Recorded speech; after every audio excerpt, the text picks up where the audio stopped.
Hey guys, Milan Tech Sales here. Welcome back to another video with a student of mine, Shadia. And in this video, we're going to talk about how Shadia was able to go from an accounting audit career to breaking into tech sales in a couple of months. And in this video, we're going to talk about how she managed to pull this off with no experience in sales and no experience in tech. So if you don't know me already, my name is Milan Tech Sales. I've been in tech sales for the last 5 years. Started off as an intern in Google in 2019. Progressed my way all the way up to an enterprise sales role at Stability AI. And awesome, welcome, Shadia. Thank you so much for making the time today. Thank you for having me. Awesome. Do you want to just start off by, introducing yourself to people watching this video, a little bit about your background, your education, what you were doing prior to joining the program, just so that everyone gets to know you a little bit better? Yeah, so I'm Shadia. I've been in corporate audit for about just over 5 years at Pro UK, and I did it as an apprenticeship. So I started as a school leaver straight from sixth form, and then I was studying at the same time, did my ACA. And yeah, after doing that for a few years, I just realised that I didn't see myself doing it for another 10, 15 years for a number of reasons, which we can talk about. But so I joined the program. When I knew I wanted to do tech sales, I looked for a program and looked on TikTok, just saw what everyone was doing. I came across Lara's page and I heard what I liked, so I set up a call and we're here now. Awesome. We'll definitely talk about that. So it's interesting. So yeah, I remember you said you didn't even go to university. You did an apprenticeship program. So the apprenticeship program that you did, it was with this same accounting firm. They just taught you everything, and then you started working there at the same time. Yeah. Got it. That's awesome. Work from the start. Perfect. And is that like, did you know that you wanted to do that? Did you want to go to university, or was it just like you didn't really care? Honestly, I just typed in highest paying apprenticeships and then it came up with loads. I think the first one was like computing or something. I was like, can't do that. Quite good at maths. So I thought, let's go for it. Okay, perfect. Thank you for that intro. I think all of that makes sense. Thinking about when you knew or when you were looking into tech sales, how did that idea came about? So the reason I ask this question is because most people in the UK, and this is the amazing part, like we've built me and Laura, from something that people don't even know what it is. Like the vast majority of people in the UK don't even know what tech sales is. It's really popular in the US, in America, but in the UK, people don't even know what it is. So when did you know what tech sales was? And like, how did the idea come about? Just tell me a little bit more about that. I'm just curious to know that. So as you said, I didn't know about it for a long time. And all I knew is tech is such a huge space, and there's so many roles, and there's a lot of opportunities, and so I knew I wanted to get in the tech space somehow. And I was looking at sort of analyst roles and things a little bit more technical because of my background. But I was still like, not sure. And then, honestly, it was just tons of research. And then I just stumbled across it. And also, I know someone that knows someone. It's like a route, a secret club. But then you hear, oh yeah, they're doing so well, blah blah blah. So I thought, what's this all about? So I started searching about it, and it just didn't sound real. It was just like the numbers are insane, especially for UK salaries, knowing that people are making X amount or people are quite flexible and working remotely and just things like that. It just sounded all so bizarre. So I just went down a rabbit hole, and honestly, it was just a bunch of research and then stumbling across it. Yeah, that's awesome. So it's a mixture of just researching, talking to someone that knew someone was working in tech sales as well. That makes sense. I originally found out about it in 2019 when I did the internship at Google. To be honest, even then, I wasn't really in the software sales team. I was in the ads sales team. So at Google, they have an ads sales team that sell Google ads to companies. and then you have the Google Cloud sales team. So I wasn't in that sales team. So even then, when I was doing my internship, I didn't really know what it was because I was in the wrong team, right? Which was one of the main reasons I didn't really want to go back to looking at Google, and I didn't get the offer. But anyway, that's really interesting. I think all great things in life come from research, going into a rabbit hole, and someone telling you about it. So that makes sense. Sure. How long did you know about it before you joined the program, by the way? For a while. So it was a long time. It was a long-term thought-out plan. I knew about it for about a year before I reached out, but I wanted to first. I didn't want to drop halfway and then start a whole new career. So it was like, for over a year before actually making the step to try and get into it. You wanted to get your was it called ACCA? ACA accounting certification before you left. That makes sense. Yeah, that's what Laura did. I mean, she did her LPC, all that stuff, got a training contract, and then left law. So that makes sense. I think that's a very smart decision. So you said you were looking into it for a year, and you even looked at other tech roles, right? So what other tech jobs did you look into, and what was the ultimate thing that changed your mind to focus fully on tech sales alone? Because in tech, you can do engineering, marketing, business operations, HR. Like there's a million roles you can do in tech. What made you pick tech sales? I think, for one, I feel like the fact that it wasn't as. But the first thing I was looking at were like analyst roles and things like that, just a bit more numbers based. But I felt like I might have potentially been pigeonholing myself into just one career. That would be, if I didn't like it, it would be a bit difficult to to change. I don't know. I think there were a number of things, but also the potential with sales. And the fact that you can, it's like the sky's the limit. No matter, it depends on how far you want to take it to where you want to go, and whether you want to be an AE or become a BDR manager, or it was a bit more open. I don't know. I feel like sales is a lot more lucrative, and it's a skill that can carry you anywhere, really. So and also, I really liked the people aspect of my job.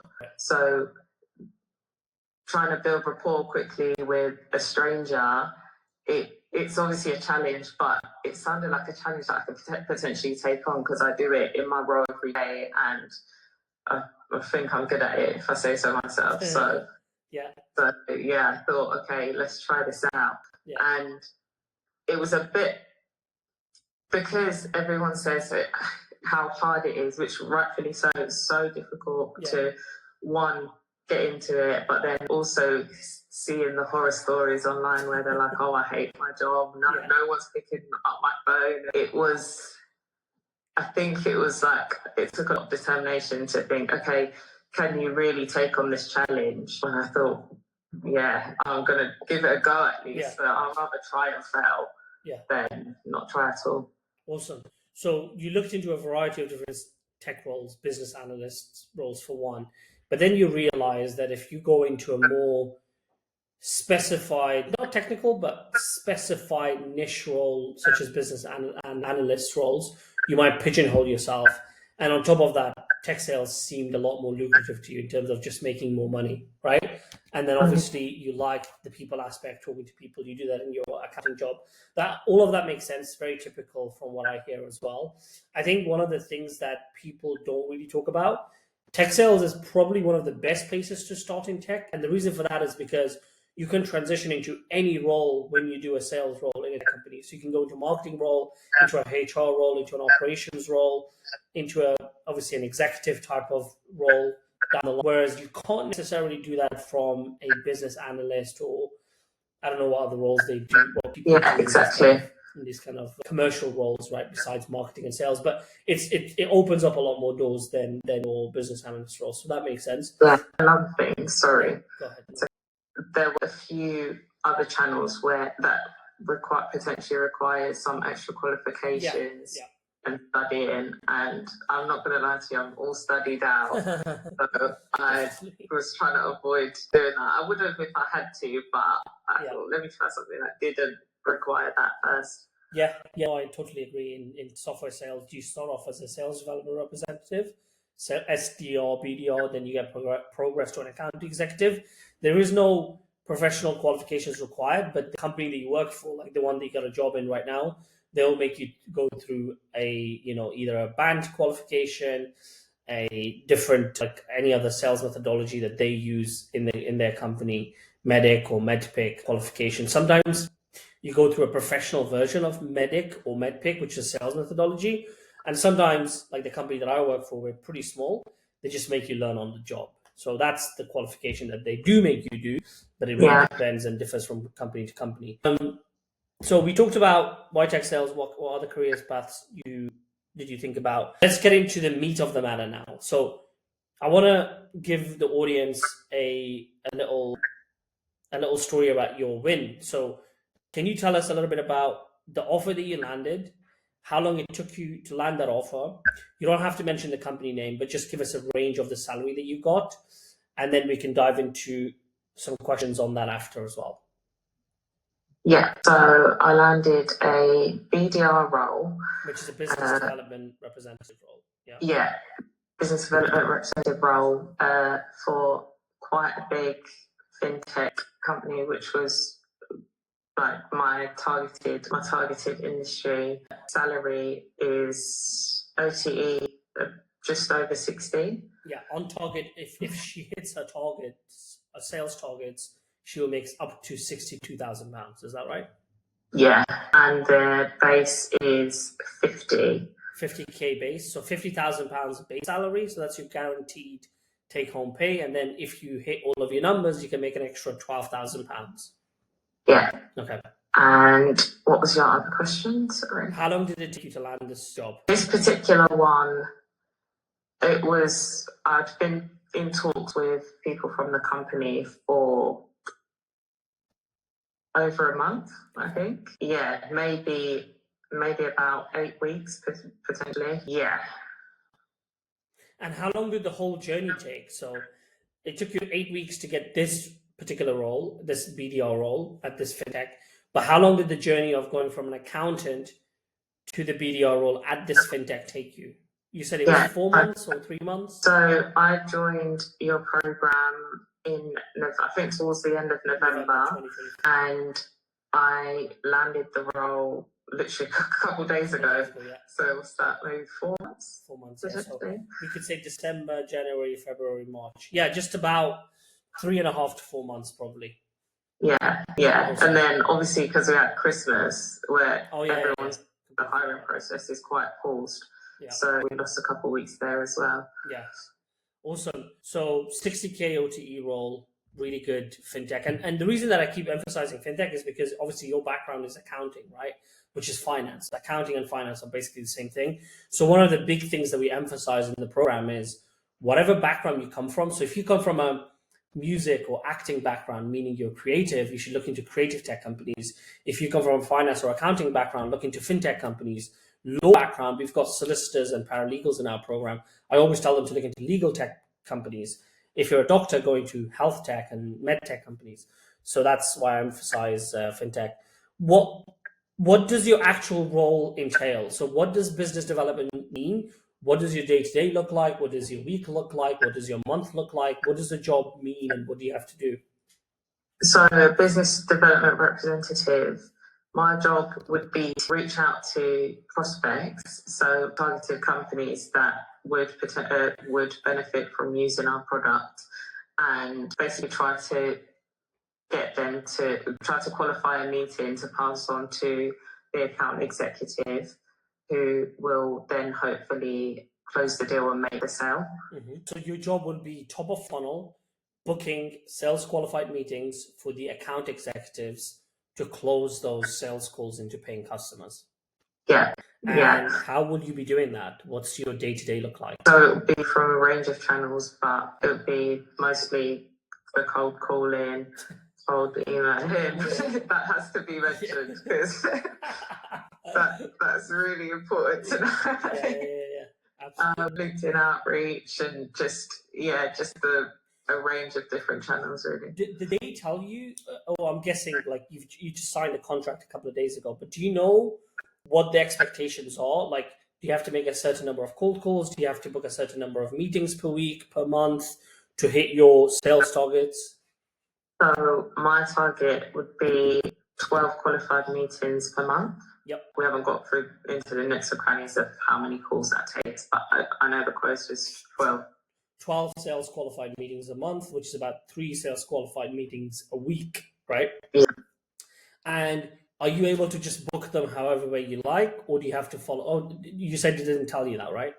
Yeah, no, it was a very, very quick process. So, Okay. yeah, we haven't got to the meat of that matter. Got it. Okay, got it. Awesome. So 3 sales qualified meetings a week. That's fairly average. So in any sales development representative, SDR, BDR role, you're going to be given a sales target by the company. That could be a couple of sales qualified meetings a week or a month.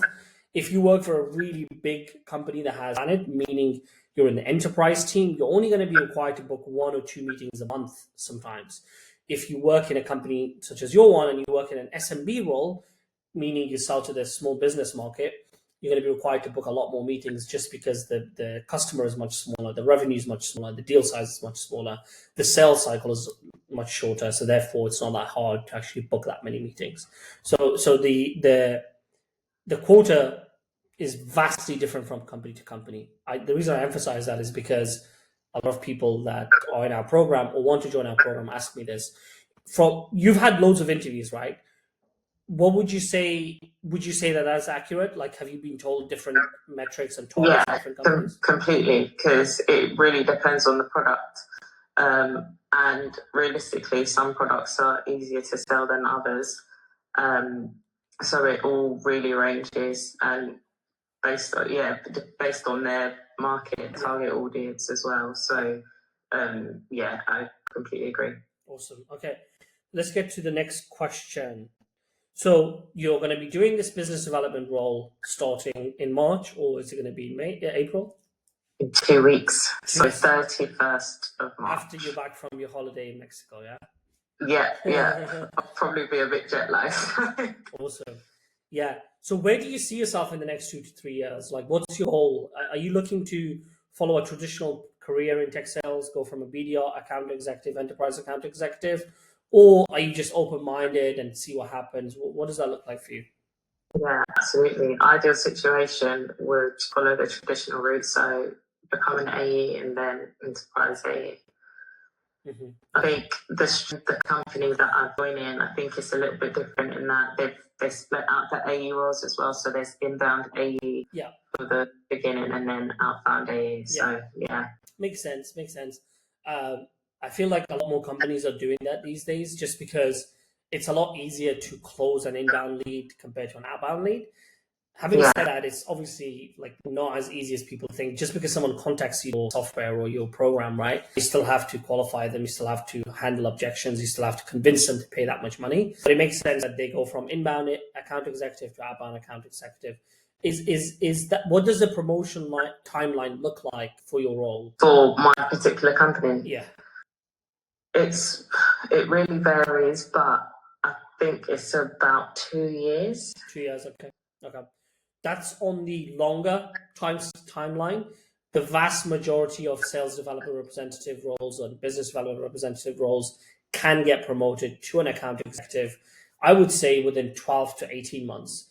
The 2-year timeline, I'm going to guess, is because they are fintech, so there's going to be a lot of security and regulations and all that kind of stuff involved. That's the first thing. Second thing, I'm guessing you're going to be going from an SMB, small, medium-sized business BDR to an enterprise or mid-market, and then they want to just teach you everything step by step before going to the next stage. That makes sense. I think that's even better than going from an SDR to an account executive within 12 months, just because the more prepared you are, the more money you should be able to make eventually once you get promoted, because by that time, you should learn a lot more about sales methodology, actual sales skills that you wouldn't have anyway.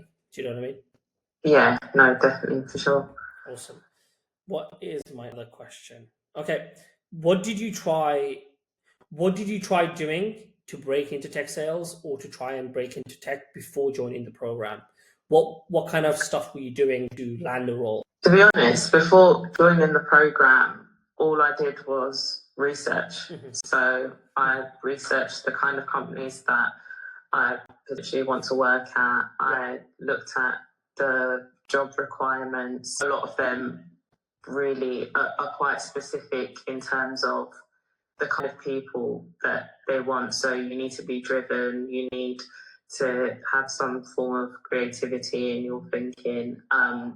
So I think, and also looking at the actual career, the long-term career timeline that could potentially be. So before joining the program, it was purely all research. I hadn't applied to any jobs yet. Got it. Yeah. So it was all research, applications, no interviews. When you joined the program, how quickly were you able to land your first interviews, recruiter calls, job offers?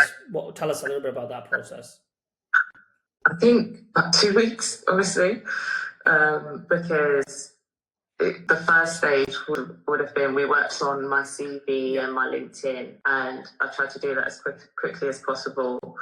And then I started, we talked about outreach methods of how to contact the recruiters and the hiring managers.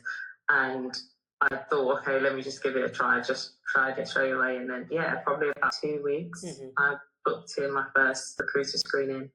Awesome. I'm going to go into what you just said, actually reaching out to recruiters and hiring managers, because even this role, your actual offer was landed through networking on LinkedIn, right? Yeah. So tell us, because I remember you landed interviews with companies like Atlassian and other companies that are very well known through networking with current employees and hiring managers. What is your process to land interviews at these top tech companies through networking on LinkedIn? What does your process look like? So my process looks like, I go on LinkedIn Jobs, I look at the current vacancies and the companies that I would want to work at. And then in that, I look at the employees of that company, and I connect with anybody relevant to either my role or the recruiters. So I follow all the recruiters and hiring managers, and also other SDRs, BDRs as well. Wait for them to connect with me. Once they connect with me, I reach out. So at first, that looked like a message. I'd drop a message, but the last couple of weeks or the last month or so, I've switched to voice notes. Nice. Just send a quick voice note, literally takes 2 seconds. And I think it was a bit of trial and error of, at first, when I was reaching out, my messages were like really long and it sounded very robotic almost. But then just remembering their people as well, just speaking to them as you would, just as you would in person, really. And then just try and get them on the phone. If it's another SDR or BDR, I'll try and hopefully get a referral or some sort of, I'd leave with at least some valuable advice on next steps. And if it's a hiring manager or recruiter, I'm trying to get an interview, or at least try to get them to book in a call with me. Yeah, and that's exactly what we teach in the program. Essentially, what we teach people is 80 to 90% of tech sales and tech jobs in general are filled through referrals. So companies like Google and Amazon pay up to £5,000 to £10,000 to the employee that's referring another successful candidate to the company. So you have to find a way to get a referral into any tech company. The trick is, how do you actually do that? That's a big part of the program. What Shadia just explained is literally what we teach you. How do you go about getting referrals when you don't even know anyone? How do you go about messaging them, finding them, messaging them, building a relationship, convincing them to give you a referral? And before that, actually, how do you actually go about positioning yourself as that perfect candidate to be worthy of a referral, right? So that's a big part. One other thing I was going to say when you were saying that, pretty much every amazing opportunity I've had in my career so far to date for the last 25 years that I've been working, 15 years that I've been working, has been through referrals. The Google internship I had was through a referral. My first ever tech sales job was through a referral. The Stability AI job was kind of through a referral. The Antler Tech Accelerator program that I did was through a referral. This coaching business that I built was not through a referral, obviously, because I built it myself, but someone told me about it. The TikTok page that me and Laura grew, someone told me about it. So 99.999% of every amazing opportunity I've had in my life has been through someone telling me, either referring me to it and giving it to my hand, like, take it, here, take it, or teaching me it and giving me a playbook on how to get it. So getting an amazing job that's going to pay you a lot of money is the exact same thing. You have to convince someone to give you it or give you a playbook on it. Would you agree? Yeah, 100% agree. Definitely. I think it's also just being open to learning and listening, because you can get someone on the phone. If they don't give you a referral, you might be like, oh, that was a waste of a call, but absolutely not. Because this is the thing, like, there has to be a mindset aspect to this as well. 99% of people that you message on LinkedIn are not going to reply to you. And that's because they don't know you, they don't care about you, they don't have a reason to care, right? So, going back to what you said about the long messages, like, of course they're not going to reply to you. Like, why are you sending someone a paragraph? It should be a voice note like you did recently, or it should be a couple of words or a couple of sentences long to get straight to the point. They have a job, they're busy, they have a life. Why would they care about you? So I think that's a really important point to think about, humanizing the interaction. I think we've got about 8 minutes left before the Zoom link ends. So I'll just want to fire through the last questions. What did you enjoy most about the Break into Tech program that you did for the last 3 months? Good question. I think it's the interaction with the other people that are trying to do the exact same thing as you. They know exactly what you're going through. Everyone's really supportive and sharing tips, or if they're doing something that's working right, they'll share with the group, and everyone wants you to win genuinely. So we just all have a common goal and we're all just figuring it out, really. So I think that's the best thing, but also having that support whenever you need it as well. So I know that anytime I had an important meeting coming up, I'll contact you and say, okay, but we really need to prep, even if it's sometimes the meeting, sometimes you'll get a interview booked in for like 2 days time and you're panicking, but it's all really helpful just getting that hands-on support when you need it. Yeah, totally agree. Yeah, we've got 2 weekly group coaching calls. It's a lot different to when Shadia originally joined, because when she joined, we just had 1 group coaching call. Now we've got over almost about 100 members in the community. And so now I do 2 daily support calls, 2 weekly group coaching calls, just to make sure everyone's getting that support. My other question is, what were the main top 1 to 2 things worked for you in terms of job searching, like landing interviews? We talked about the networking thing already, but what would you say is like your number 1 or number 2 thing that worked for you right now to land loads of interviews with top tech companies?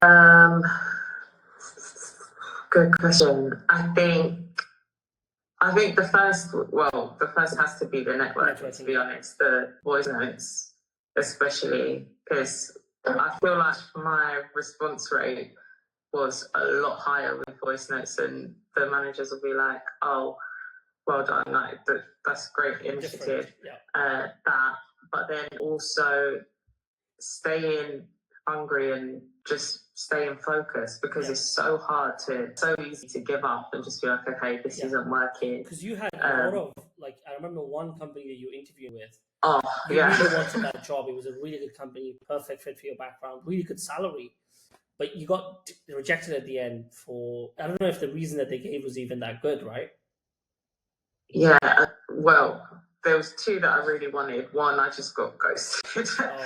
And I got the automated email, and I think it was on a cold calling exercise. But funnily enough, which I didn't tell you, I recently had another interview with a cold calling exercise, and it was a lot better than that one. And I got through to the next stage. So there's that. Nice.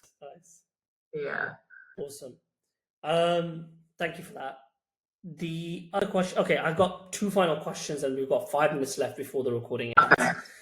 What would you tell others that want to join the Break Into Tech program but are hesitant to join? What would you tell them to motivate them to like pull the trigger, joining the program, break into tech sales? What would be your words of advice?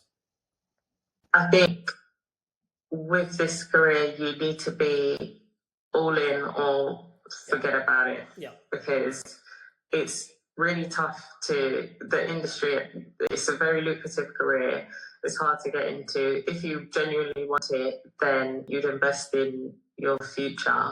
And yeah, and she said two things. Another thing as well is actually putting in the work to do things that you really want to do. So you really want. So it took a lot of interviews, a lot of turning up to the coaching calls and following a timeline. If you need to fix your CV and your LinkedIn ASAP, do that ASAP, and just being diligent with yourself. So yeah, I think those are the two things. If you really want it, then just take the leap and do it. It's better now than never. Yeah, I totally agree. Just to give everyone context, if you think about how much a doctor makes in the UK, right? A general practitioner, some guy that works at the NHS, he must have been doctors study for like, 7 to 10 years before they get a job as a doctor and they make 50K a year. Like they do their A-levels, GCSEs, A-levels, degree, doctorate thing that they do after degree. Then they get a job that pays them 50K a year. And they're like in their late 20s or like they're 30 when they make that. So they have to go through 10 years of pain to get a job that pays them 50K a year. And some people, for whatever reason, believe that they can skip all that and spend 2 days on their CV and do one test and get a job that pays them 50K a year. Like the world doesn't work like that. Like brain surgeons make 100 to 200K a year in their 30s and 40s, and they study for 10 years and they have to open someone's brain.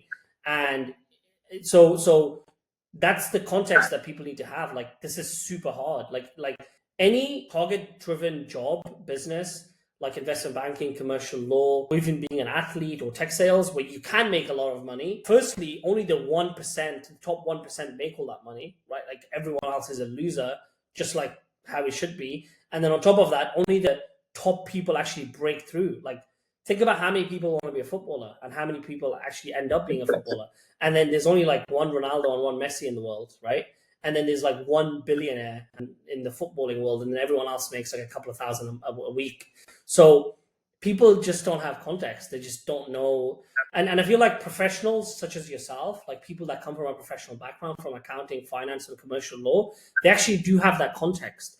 They know it takes years to be good at something.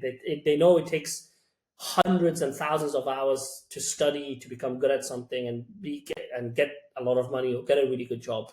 And that totally makes sense. Last question I had for you is, what piece of advice would you give someone, like one or two pieces of advice for someone that's struggling to break into tech right now? What would you tell them to help them break into tech? No brainer. I would say join the program. I might be biased, but I feel like there's a lot of information that, of course, everyone has Google, but it's getting it all in one place and just getting that advice all from easy access. For me personally, is the best way to do it. Awesome. Well, look, Shadia, thank you so much. I would love to speak again in like 6 to 12 months once you're in your job to see how you're getting on. Stay active in the community. It's been a pleasure to work together. And I can't wait to see you like progress in your job. And hopefully once we do an in-person event as well in the next few months, you can be a part of that with the rest of the community. For sure, 100%. Awesome. Thank you very much. Thank you so much for your time. Thank you for making the time today as well. Cheers. Thank you. I'll speak to you soon. Thanks. Bye.